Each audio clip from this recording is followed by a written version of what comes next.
ఉత్తరాదిలో ఎండలు నిప్పుల కొలిమిని తలపిస్తున్నాయి. నైరుతి రుతుపవనాల ప్రభావంతో దేశంలోని దక్షిణాది రాష్ట్రాలు చల్లబడ్డప్పటికీ ఉత్తరాదిలో మాత్రం భానుడు నిప్పులు కురిపిస్తున్నాడు. వేడి గాలులతో జనం అల్లాడిపోతున్నారు. 40 డిగ్రీలకు పైగానే ఉష్ణోగ్రతలు నమోదవుతున్నాయి. ఢిల్లీ, ఉత్తరప్రదేశ్తో పాటు రాజస్థాన్లో భారీగా టెంపరేచర్లు నమోదవుతున్నాయి. ప్రయాగ్రాజ్లో 45 డిగ్రీల ఉష్ణోగ్రత నమోదైంది. జమ్మూ కాశ్మీర్లోనూ 41 డిగ్రీల టెంపరేచర్ రికార్డైంది.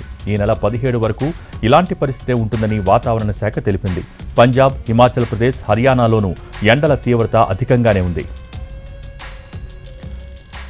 ఎండల తీవ్రతతో జనం బయటకు రావాలంటేనే భయపడిపోతున్నారు. రహదారులన్నీ ఖాళీగా దర్శనమిస్తున్నాయి. మండుతున్న ఎండలకు తోడుగా నీటి కష్టాలతో జనం తీవ్ర ఇబ్బందులు పడుతున్నారు. ఎండల ప్రభావంతో పలు ప్రాంతాల్లో నీటి ఎద్దడి ఏర్పడుతోంది. మహారాష్ట్రలోని నాసిక్, రాజస్థాన్, ఢిల్లీలో ప్రజలు నీటి కష్టాలు ఎదుర్కొంటున్నారు. బావుల్లో నీరు అడుగంటిపోవడంతో ఇబ్బందులు పడుతున్నారు. కొన్ని ప్రాంతాల్లో ట్యాంకర్లతో నీటిని సరఫరా చేస్తున్నారు అధికారులు.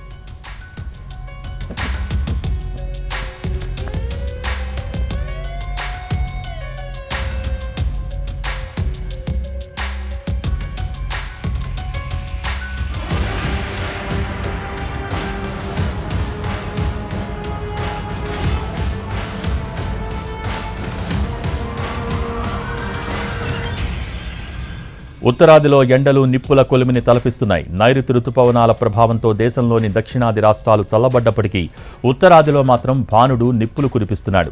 వేడి గాలులతో జనం అల్లాడిపోతున్నారు. 40 డిగ్రీలకు పైగానే ఉష్ణోగ్రతలు నమోదవుతున్నాయి. ఢిల్లీ, ఉత్తరప్రదేశ్తో పాటు రాజస్థాన్లో భారీగా టెంపరేచర్లు నమోదవుతున్నాయి. ప్రయాగ్రాజ్లో 45 డిగ్రీల ఉష్ణోగ్రత నమోదైంది. జమ్మూ కాశ్మీర్లోనూ 41 డిగ్రీల టెంపరేచర్ రికార్డైంది. ఈ నెల 17 వరకు ఇలాంటి పరిస్థితే ఉంటుందని వాతావరణ శాఖ తెలిపింది. పంజాబ్, హిమాచల్ ప్రదేశ్, హర్యానాలోనూ ఎండల తీవ్రత అధికంగానే ఉంది. ఎండల తీవ్రతతో జనం బయటకు రావాలంటేనే భయపడిపోతున్నారు. రహదారులన్నీ ఖాళీగా దర్శనమిస్తున్నాయి. మండుతున్న ఎండలకు తోడుగా నీటి కష్టాలతో జనం తీవ్ర ఇబ్బందులు పడుతున్నారు. ఎండల ప్రభావంతో పలు ప్రాంతాల్లో నీటి ఎద్దడి ఏర్పడుతోంది.